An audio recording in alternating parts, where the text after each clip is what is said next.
ready? I am ready. Okay. Welcome to a new video. We have a very, very special one for you. I am with a very just special guest who is my father.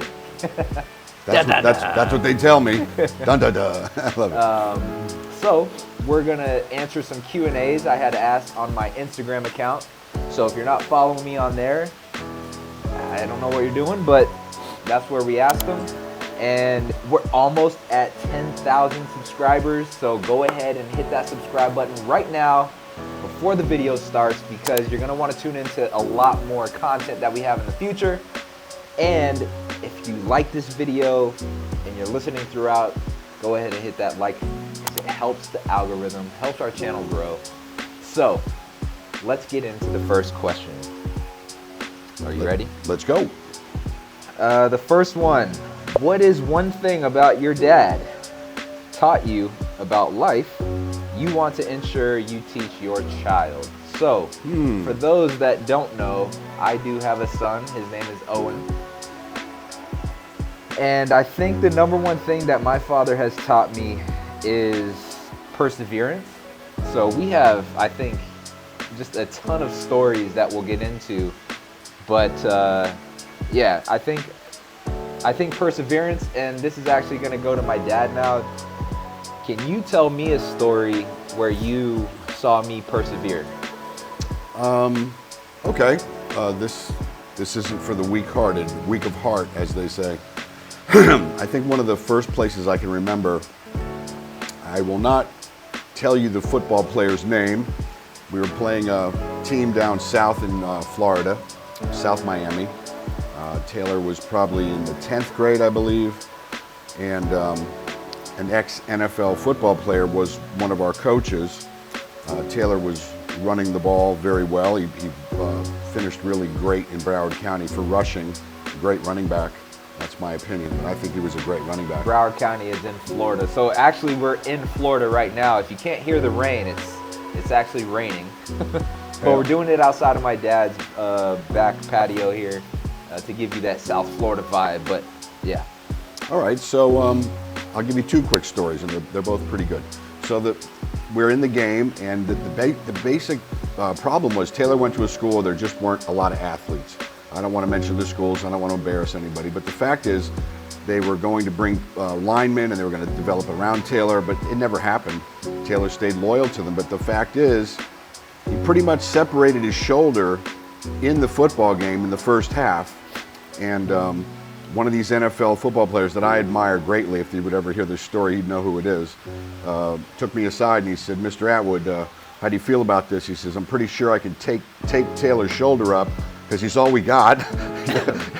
How do you feel about it? And I said to the guy, I'm like, listen, you ask him, he's playing for you. I'm not going to force him to do anything. I'll back him if he feels good and you feel good about taping him up. And of course, the coach was ready to tape. He had the tape in his back pocket. 2 seconds later, they're taping him up. And I think he rushed for more yards in the second half with a dislocated shoulder, and he would not give in to the injury. Now, I don't say that to everybody. That's not the smartest thing to do. But at the time, it taught me something about my son, that he had a heart bigger than some other people on the planet. But the football player said, Taylor, he goes, there's two kinds of football players. Players who play hurt and players who won't play hurt. So that was all on him, and that was one of those real perseverance moments, and there have been many since. So I'll stop right there. That's one of them. So I'm curious, why did you choose that story? Why do you think that was the first story that came to your mind? Because we've had many. I think, looking back, that was probably one of the first places where I really saw the heart of a champion. And I don't know if I helped develop that heart or not. I'd like to think I had something to do with it.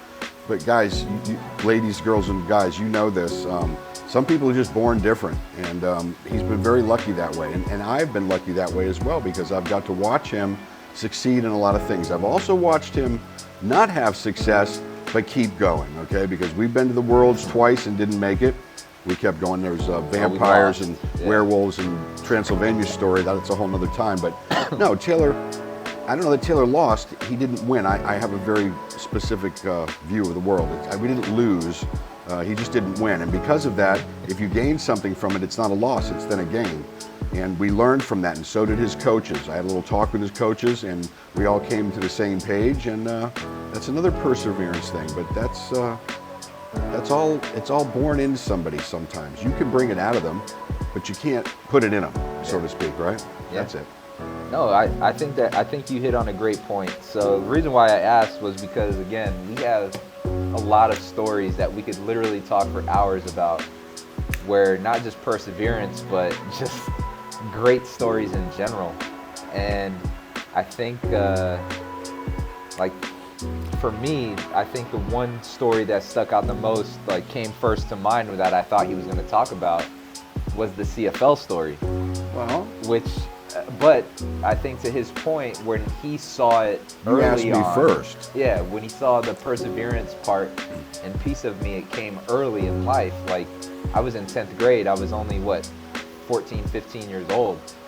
And there was just something in me at that time that I don't know how to explain it any other way than I just wanted it more than everyone else on the field, on the football field. I loved playing football. I was really good at it, and not being able to play was like, it destroyed me. So I never wanted to not play.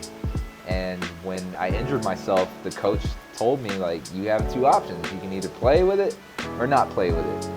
But a lot of the great ones play. And there's a difference between being injured and hurt. If you're injured, you can't play. But if you're hurt, it's like, you can go back in and you can play hurt. So I chose to go back in. They taped my shoulder up, and they won the game, by the way, just so you know, they won the game. All right. So, advice for new parents. And I'm not gonna say anything, but advice for new parents. Advice for new parents. That's an interesting question. I'm going to give it in two phases. The first one would be, I'm asking you a question. And the question is, do you know what grandchildren are? Question, do you know what grandchildren are? I'm going to tell you. Grandchildren are rewards for not killing your kids when they were young. Okay? Advice for new parents. Look, you're going to learn things from your parents. You're going to learn things from her parents. You're going to learn things as you go along. And the real truth is, every kid, every boy and girl is probably a little different, so you really have to be able to maneuver. You have to give and take. You got to be the friend, but you have to be the disciplinarian at the same time, and that's a hard balance. You know, I never pushed Taylor harder than he allowed me to push him, and I would constantly have talks with him. Is this what you want? Yeah. Do you want to be the best? Because if you do, be careful what you ask for, because I'm a very intense human being, and I'm going to ask the best from you.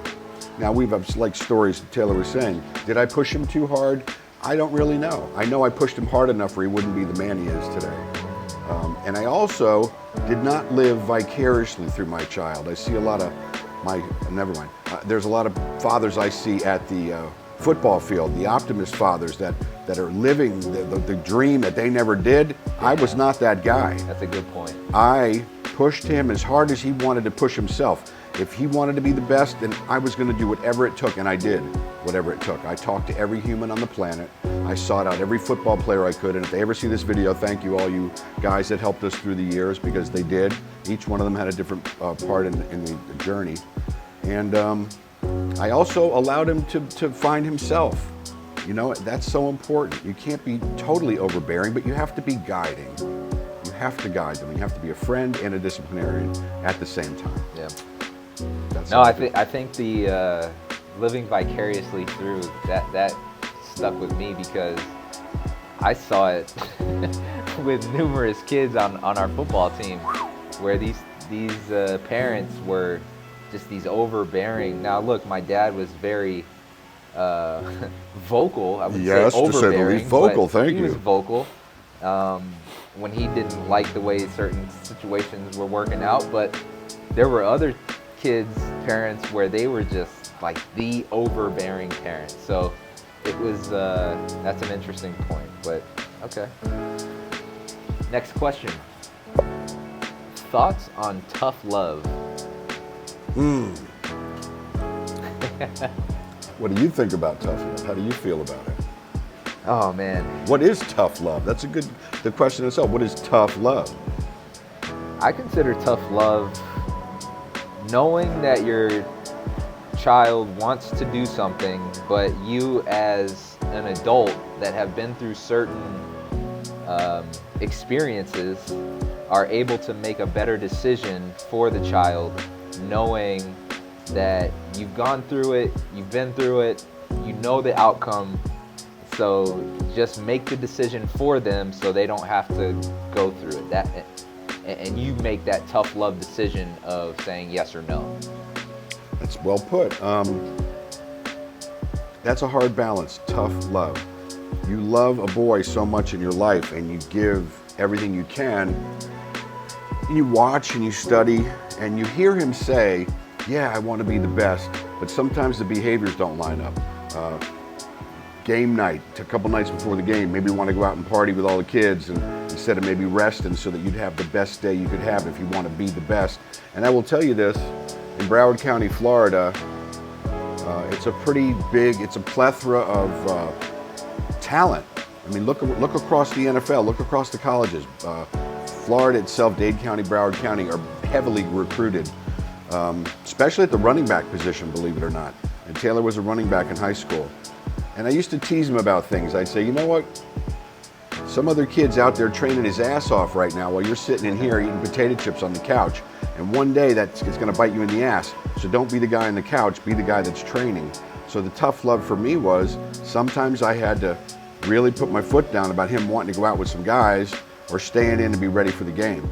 Well, it paid off because Taylor basically won the rushing title for Broward County, which is unheard of for a running back of his size. I mean, realistically, they're bigger kids. But he rushed for the most yards. He had the Sun Sentinel Player of the Year. I mean, accolades, I'm just saying. And Sun Sentinel is a newspaper, and that was a huge, it's a prestigious thing down here. Prestigious thing growing up for a local football guy in Broward County, knowing that you're in South Florida, like the Sun Sentinel, it was the newspaper, kind of like the New York Times. Correct, for Broward County. For Broward County. So at any time you got recognized as first team all county or whatever it was announced in the Sun Sentinel. So I won the Player of the Year. Would you do anything different? No. No, I would not do anything different. Look, when I was doing it, nobody gave me a book. Nobody gave me a model. There was no script. What I did was, I'm a human being that compiles information. And I like to take information from both sides. I will use the information from someone who is not succeeding, not so much failing, but not succeeding. I'll use that to my advantage. I'll see what they do, and then I'll do the opposite, and typically it works out. But I also study the people that do have positive results, and those people are a little more important to me. You can learn from the negative, but I learned a lot more from the positive. So I would not do anything differently. It turned out pretty good for both of us. You know, I don't know if you guys know this, Taylor and I have a really cool relationship. He's probably my best friend on the planet. I don't let a lot of people into my life, but I'm kind of stuck with him, so that's how that works. I was going to say, you didn't have a choice. Yeah, I don't have a choice. Well, I tell him all the time, I brought you in, I can take you out at any time, remember that. So yeah, I think those are important things to think about. Would I do it different? No, I did the best I could, and the results are where they're at. Taylor's had a lot of success. My daughter as well, don't forget, I have a daughter, Taylor's sister. Yeah. Very successful girl. We've done pretty well with both the children, so that's cool. My story. Were you always seen as the strong kid growing up, or you discovered an affinity for working out? Or by working out, I don't know. But I think this was an interesting question because I have a story, and then you can get into it as well. But was I always seen as the strong kid growing up? So my first ever experience and kind of love for weightlifting came in 9th grade. So my dad started me lifting weights when I was in 8th grade, and it was always for football. Everything was always for football. So when I was getting ready for the 9th grade, going into my first high school experience, my dad was like, look, what can you do? I can't get you this big, I said, but I'll get him this wide if you let me. So what we did was we just hit the weights, man, as hard as we could entering my freshman year of high school. And we came in, and I was maybe, 135 pounds? Soaking wet. Soaking wet, 135 pounds. But ripped. 5'2", 5'3". I'm only 5'6" right now, so I didn't grow much in high school. But I was in good shape, and we entered the football. So I was going to high school for football. So we went to the first day of like our training camp for the summer, and we were getting ready for like the max testing. So what we did was squat, bench press, and the hex bar deadlift. So we did well on squat. I think I hit like maybe 500 pounds, maybe a 500-pound squat. That's crazy at his age, by the way. And then we didn't have a max, 1 rep max on bench press. It was how many times you could hit 185. I think I hit it for 6, 185. And then for the hex bar deadlift, this was a 1 rep max. Don't ask me why they did that. I don't know why, but this is the craziest story. So for people that don't know about football, football is a very team aspect, team-oriented sport, very testosterone and alpha driven. And every kid that is participating in football, you're kind of after the same thing, but you have this camaraderie as a team. Now me entering as a newbie, no one knew who I was. So the coach had an idea. He saw some of my film coming into the program, but he didn't know how strong I was, because again, I'm 135 pounds, I'm 5'2", like I look like nothing. But my dad we knew one of the coaches, and the head coach of the varsity football team, we didn't know. And he had it like, he heard rumblings, oh, Taylor's strong and you got to look out for him. He's pretty good. That's why we brought him in. So we get on the hex bar deadlift. I think we had like maybe 405 on there or something. So 405, I get it up and it moved pretty easy. So they threw on a 25. Again, rest a little bit, hit that, moved really well. They threw on another 45, so now we're up to 495.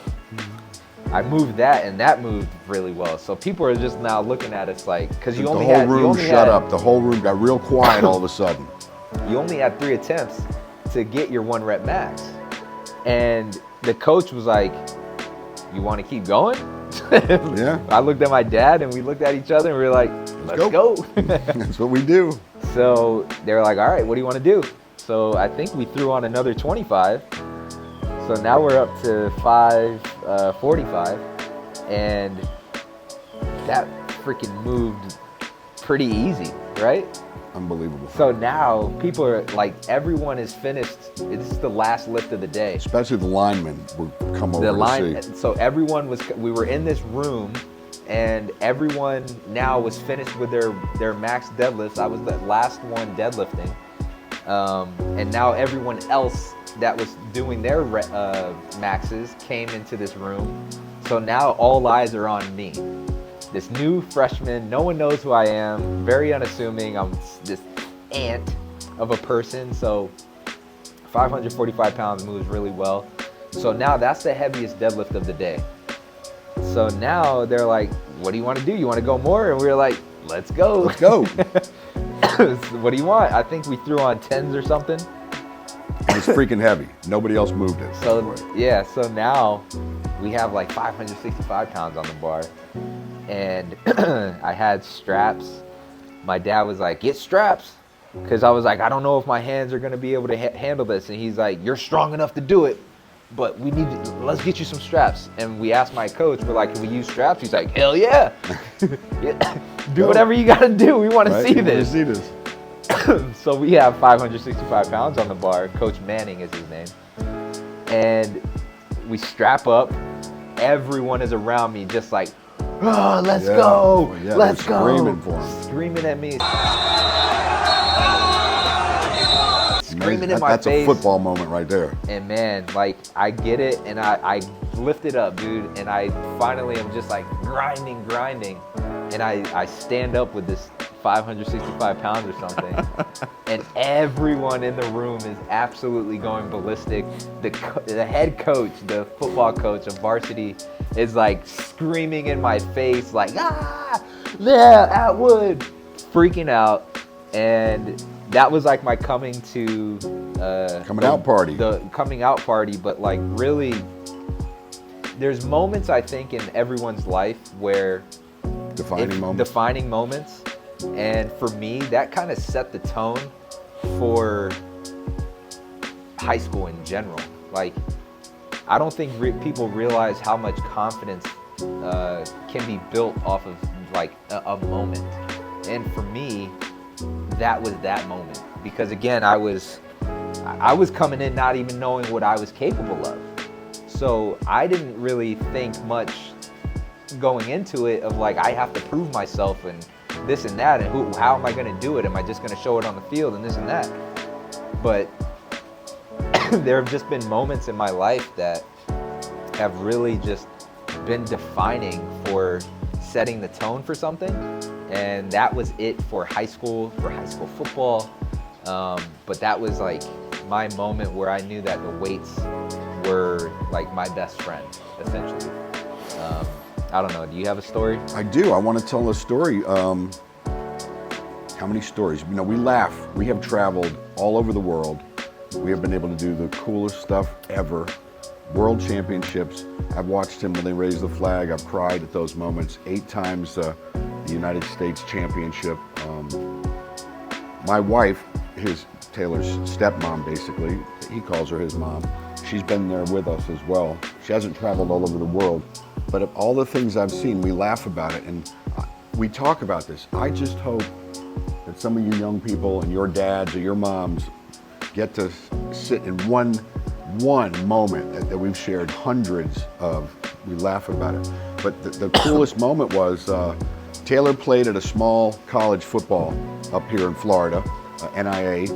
He did pretty well in school. And like I said, we've had some friends through the years, and we had an NFL football player, running backs coach. We sent film to him. He took that film to his people. They actually came down to see Taylor. UCF or USF? Where was his pro USF. day? He went to USF Pro Day. They tagged him on, and because they let him tag on, his little school didn't have any prospects besides him. They make him go last, like it's just fluff. But the deal was, they wouldn't let him tag on unless we were bringing in an NFL scout or coach to watch him, which helped their program. They're so kind to us. So Taylor went last basically in everything, but what I want to talk about is we're in the hallway of the USF weight room. It's glass on top and a walkway, and we're looking down into where all the athletes are, and it was obvious they had a big lineman who a lot of football coaches came to see. He was probably a first or second day pick, a big guy. He went second round. I forget his name, but he went second round. He was the real deal, and they had him on the bench press. And here's the greatest story in the world for me. If you watch the NFL Combine, it's 225, how many reps each player can get. And they got a guy on TV that he's always, come on, give me another one, and he motivates him a little bit. Well, I guess their biggest guy was probably going last because they wanted to put on a show. Now this is a 300+ pound lineman, and I believe, if I'm not mistaken, he got 28 reps of 225. And guess who was running the bench press? Bill Belichick, okay? I have video proof, folks, trust me on this. Well, here's another thing. This young man, I know for a fact, has never failed a drug test from high school, college, or in the pros as far as in the weightlifting as well. And I'm here to put my name on that. So anybody that doubts that shit, you come and talk to me, okay? I'm not kidding. I'm very particular about that. He's absolutely natural. He does the work, and if you can't believe that, maybe you should figure out how he works out. You'll be that strong. All right, enough of the disclaimer. So as we're watching the bench press, the big guy goes, and the place goes nuts. 28 reps at 300+ pounds. And Taylor, I mean, obviously maybe 190 at the time, 185, 190, running back after his college senior season. Belichick's running him, and it's like an afterthought. So it's like they would just want to get out of there to go to the next phase on the field. And Bill Belichick's right there with Taylor, and Taylor's repping him out, 225, and he gets to 20, And everybody starts 20 reps at 225, and everybody starts looking a little bit. And I swear to God, Bill Belichick started to get a little vocal. And I'm watching, and Kelly, my wife's watching, my friend Donnie Curtin's watching, and they're like, damn, he's getting into this stuff, right? He's behind Taylor on the bench. He gets to 24, he gets to 25. Now Belichick is getting really loud, and he's doing the thing like they do on TV. Come on, man, give me another one, right? 30 reps. Now let's go to work. Ready? Up, up, up. That's it. Up. Come on, one by one. I don't care. One by one. Come on, pal. One by one, buddy. Come on, buddy. Up, up, up, up, up. Ready? Get set. Up, up, up, up. Of 225 right in front of Bill Belichick.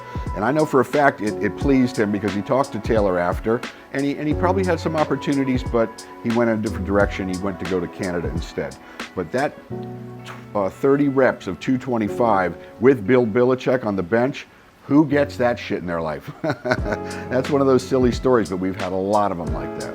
And he has backed it up, he has proven it. And you know, I'm very defensive. And now some people could say, well, you're defensive because you're defending him. I'm not defending him, I'm honoring his commitment. When I defend my son, that is an honor because I know the work he's put in. I've been in the gym with him.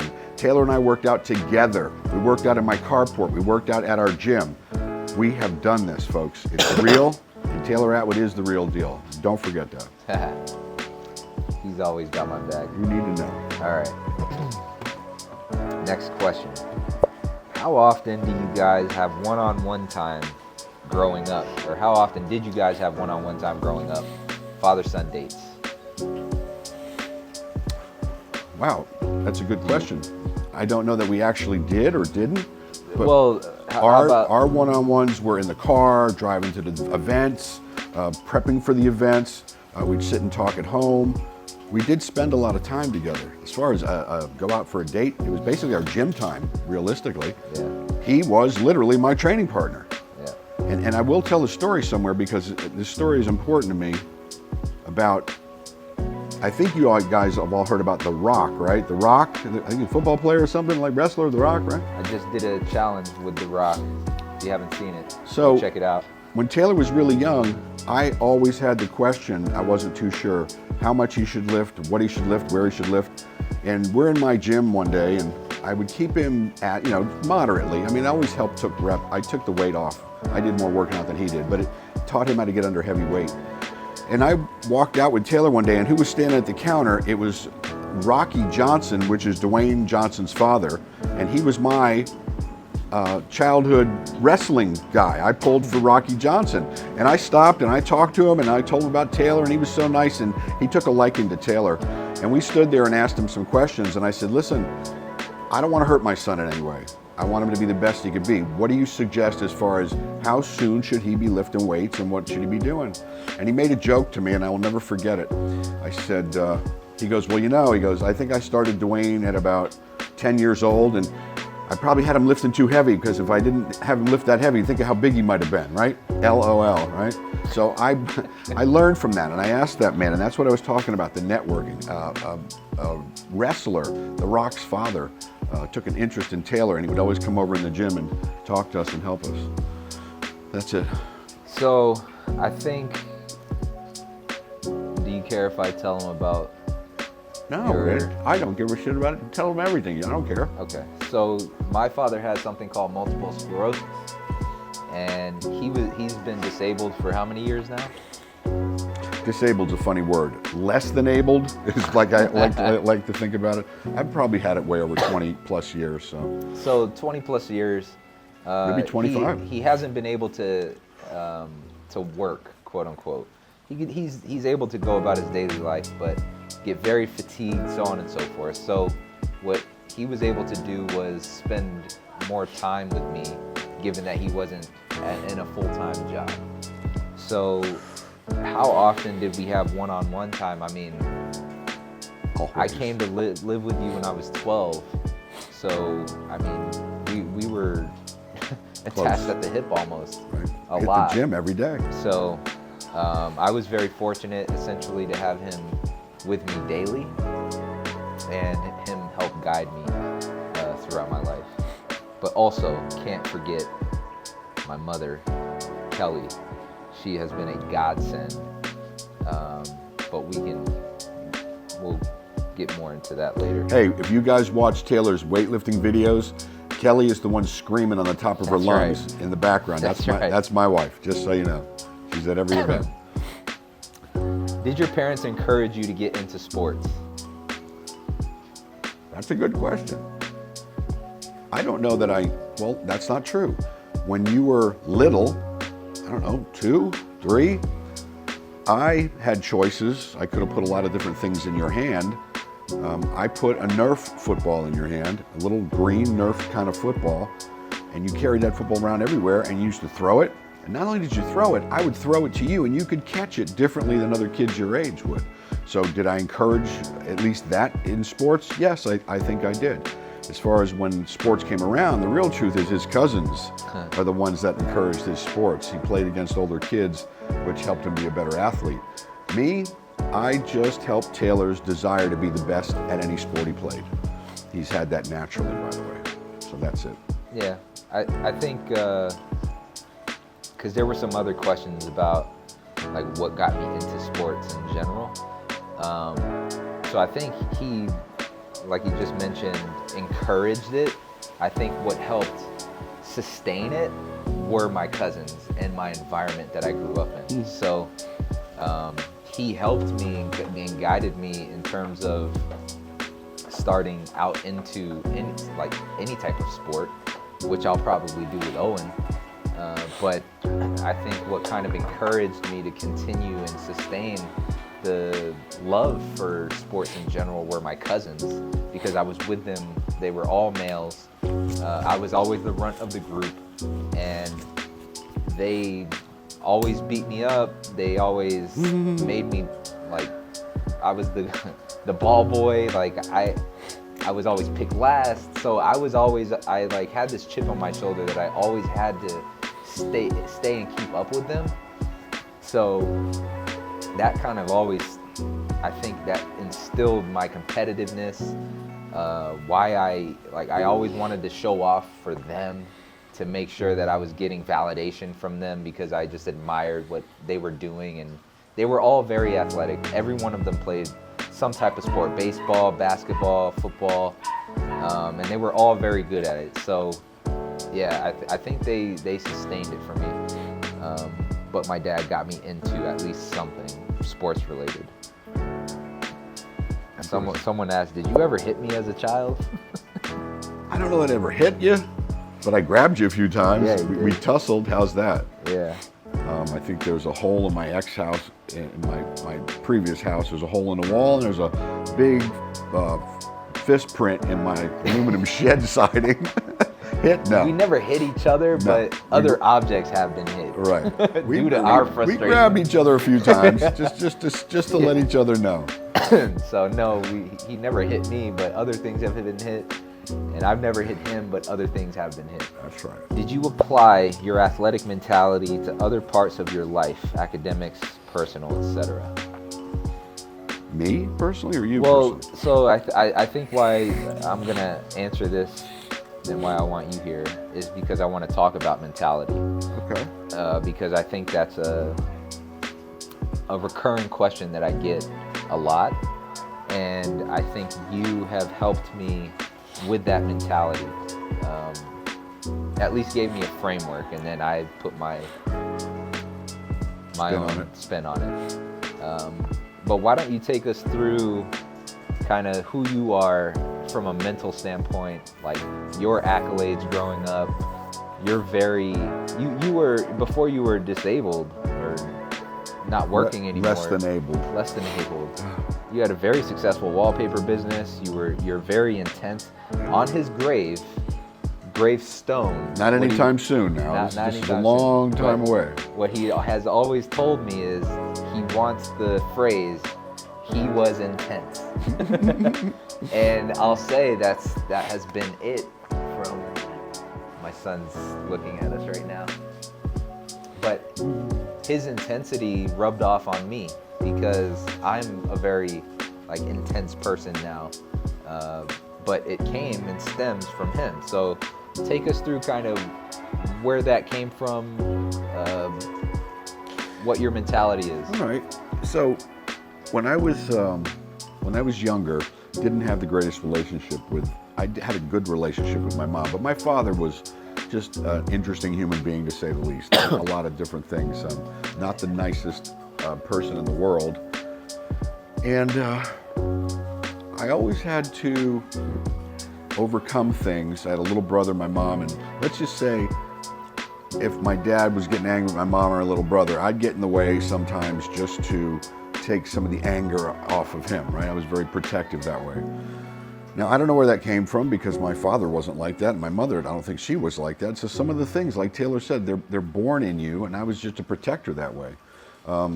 The first place I ever really started doing something was, I was very heavy. I was the heavy one growing up. When we were going, I think in our time, we went from 9th grade into 10th grade, 10, 11, and 12. That's how old I am. 10, 11, and 12 was high school. So my summer from 9th grade to 10th grade, my buddy said, hey man, check this out. If we don't lose some weight and start working out, we're not going to get any of the girls in 10th grade. So we spent that summer and we worked out, and it worked out pretty well. I got a little taste of what it felt like to be physically attractive as opposed to just being attractive as a person. And I liked it. I liked the athletic abilities. My father never pushed my brother and I to any kind of sports. My father was just an absentee dad, pretty much. And my mom, she was afraid of everything, so I couldn't play football or any of that stuff. I did play football in high school for a little while, but I got injured. But the working out, I lost my train of thought. The perseverance. What did you ask me again? Mentality. Oh, the mentality. Okay, so the working out mentality, as I was getting myself in shape, I don't know if I said anything, but I had gotten hurt in high school. I had a brain injury from high school football. My coach, they found out I couldn't play any more contact sports, so my coach was a science teacher. His name was Walker. He called me in his office and he said, hey man, come in here, I want to talk to you. I know you're a football player and you're working out, you like the weights and stuff. He goes, I want to teach you something which will help you get your confidence back. And I'm like, what's that? So he taught me how to arm wrestle, like your professional arm wrestling on the tables and all that stuff. Well, he'd been an amateur arm wrestler. He taught me to arm wrestle. So the truth is, I made my way back, I gained my weight back, and when I was 18, I didn't have a dad to train me. I didn't have a dad to push me. My mom didn't push me. My mom worked 70 hours a week. I learned that I had to push myself, and I trained. Walker gave me a book. I used rubber bands like car inner tubes on the door, and I arm wrestled. When I was 18, I entered a contest. The only person who was there was my girlfriend. I think it was from high school was there, just two people, just her and I. Mom's working, dad doesn't care. None of my friends really cared. And I won a Florida State arm wrestling championship when I was 18. And I learned something about that you can go after things when you're hungry enough. And you can discipline yourself. So I've been that way most of my life. Discipline in varying areas is very important to me. I think that it stems from probably, like if we're getting philosophical, probably not getting enough attention as a child, and then finding success in something like the arm wrestling that gave you a sense of importance, relevance, and that kind of stuck with you. I think you see that hard work paid off, and you implemented that in not just one aspect of athletics, but you also took that mentality into business, and then in essence fatherhood. Taylor, when I say I didn't have a book or I didn't have teachings or there's no manual for this, it's true and untrue. I'm the kind of guy that always sought out, if I saw a dad and a son and they had a healthy relationship, I would absolutely go to that man and ask him, what do you guys do? How do you do this? What's the answer? What's the secret? I wanted to be the best father for my son that my father wasn't for me. And just the opposite of what he did would have made me a pretty good father, but I took it to another level because I'm intense. It's going to be on my grave. The intensity, but you can run your children off with that intensity. I never wanted to do that. I had to match his intensity with my intensity, and sometimes I'd have to push a little bit and get him off the couch and eat the potato chips to get to the gym. And I've asked him this, would you have had it any different? And basically, probably not. He's had a lot of success through his life.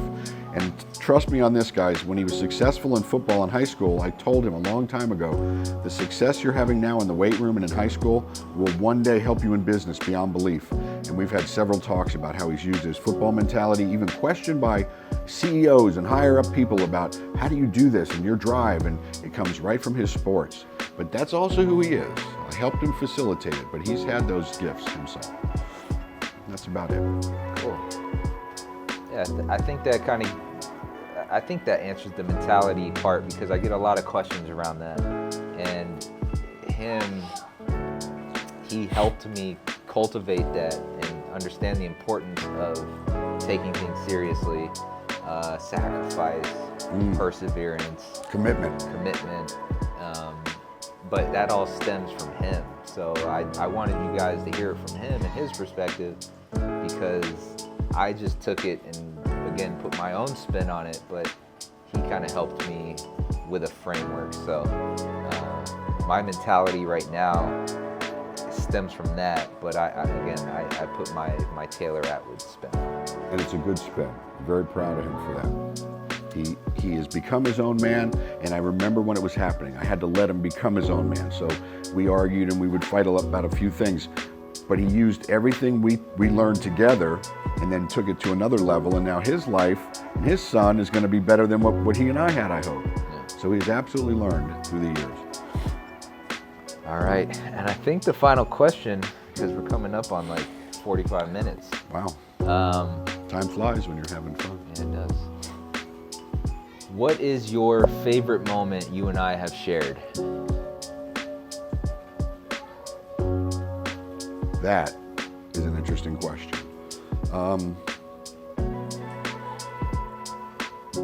It's not a fair question to me, because they're all favorite moments, and we could go back from high school, we can go back from the 69-yard field goal in the rain, broken leg on crutches. That was my favorite one. That was the original one. That's another reason I knew he'd be somebody. 69-yard field goal into the wind, in the snow, right? You know? All right, that's actually a good, so we'll answer that question after, but I think this is an interesting story as well. Again, defining moments.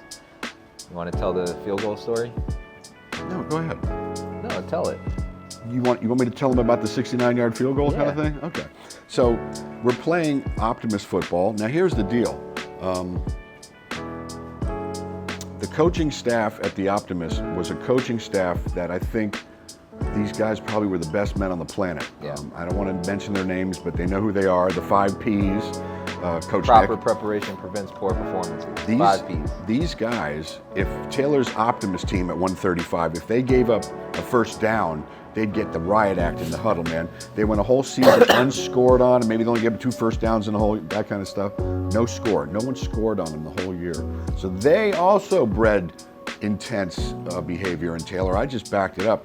His head coach would come over. That's a good point. So it's not just, man. Forget about that. Yeah, sometimes they say it takes a village to raise someone. Oh yes. And I forgot about that. It hasn't just been him. Like, I've had great coaches throughout my life in sports that were great men and fathers.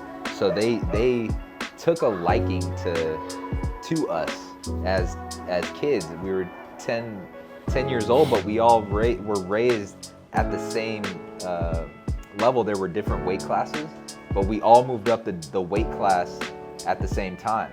So we were together for years. So they looked at us like we were their children. And they just wanted the best for us. And we followed a few kids from that team, by the way, that happened to be very successful in their own sports field and business field. Yeah. Those kids were taught something invaluable by those 5 coaches. Yeah, we're all doing, I think, pretty damn well for ourselves. So long story short, I was given the opportunity. Taylor liked to kick field goals. I don't know where it came from. He wanted to be a field goal kicker. So I talked to the head coach. The head coach let me take Taylor and a couple of the guys before and after practice. We would snap the ball. We didn't really have a live rush too much. We had just the line and the snapper. And Taylor would kick every day. Even after a full practice, we'd kick for 35, 40 minutes after the game or after the practice. So we're in a game, and they're playing, I want to say it was Plantation. It was Plantation. And we were in the playoffs. I could to go to the Super Bowl. To go to the Super Bowl. And they're up and down the field, and they were coming to the end, and his head coach, Scott Whitworth, came over to me, and he said, Mr. Atwood, he goes, do you think Taylor can make a field goal from here? And And I looked and I'm like, dude, it's only 50 yards. What, are you kidding me? No. It was a pretty good sized kick, okay, for a little guy. And I took him aside and I took Scott Whitworth. I said, look, this is a defining moment. I said, we're going to do exactly what we've done in practice. We're going to hike the ball. We're going to block. We'll talk to the kids. Taylor's going to line up, and we got a 50-50 shot. I mean, I can only predict. Well, I think you missed a big part. We were down the points. We were down 2 points, and there was no time. We just scored a touchdown. There was no more time. It was the fourth quarter. No more time left on the clock. So either I make this kick, or you guys go home. Or we go home. Like our kick was worth 2 points. Were you 10 or 11 at the time? How old were you? Yeah, maybe 11, 12. Yeah, 11, 12. Like young. So we talk about defining moments again. Like the pressure is on. Like I either make this kick and I'm the man and we go into overtime, or I miss this kick and I'm wearing the bag of shame on my head. Yeah. So I'll tell you this as well. Taylor played a bunch of different positions on the team. My favorite one is that he would kick off and return his own kicks on the other team. He'd just come back, right? He played on every special teams. He was a linebacker, a running back, and the kicker. And safety. And safety. They played him everywhere. What happened was he intercepted the ball as a linebacker and cut through the team like nobody could stop him. And the head coach comes over and he says, I think we're going to make him a running back. I'm like, thank you. I've been trying to tell you that forever. To say that. Yeah, so that happened. But either way, I put my little spin on it, and I took him aside and I said, look, man, this is almost an automatic for you. I said, I know you can kick it from here. Will you? That's the question. And it was an extra point. I don't know how far it was. It was a good kick. Let me tell you what. So the end zone is there with a big running track around it. Field goal was there, and they lined it up. They got the snap. It was perfect. The rush was limited. Taylor lines up, and I heard the thump.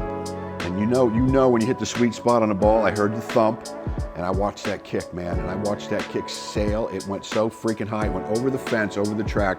It probably could have been a 30, 40-yard field goal, but at his age, at 12, it's like hitting the home run of home runs. It was the sweetest spot. And that was the first time, in the real first place, that everyone started to know that this young man was clutch. There's something I want to tell you guys real quick. I have a secret.